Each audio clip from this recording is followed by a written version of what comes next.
Hi అండి.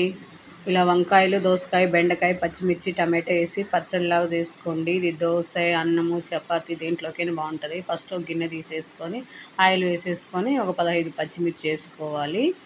4 బెండకాయలు cut చేసి వేసుకొని, కాస్త ఫ్రై అయిన తర్వాత 2 పెద్ద సైజు టమాటోలు, ఒక ఉల్లిగడ్డ కట్ చేసి వేసుకొని, ఇవి కూడా కలుపుకొని కాస్త మగ్గించుకోవాలి. ఇప్పుడు 4 వంకాయని ఇలా కట్ చేసి వేసుకొని, రుచికి సరిపడా సాల్ట్ వేసేసుకోవాలి. ఫస్టే సాల్ట్ వేసుకుంటే వంకాయలు చేదెక్కకుండా ఉంటాయి. ఒక దోసకాయను, మీడియం సైజ్ దోసకాయను పై చెక్కు తీసి కట్ చేసి వేసుకొని అవి మగ్గించుకున్న తర్వాత 10 ఎల్లిపాయ రెమ్మలు, జీలకర్ర, కొత్తిమీర ఇవన్నీ వేసి బాగా కలుపుకొని ఇలా మగ్గించుకోవాలి.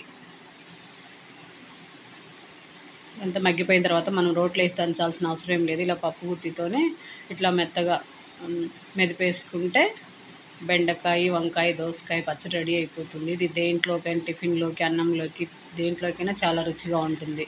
నచ్చితే మీరు ఒకసారి ట్రై చేయండి.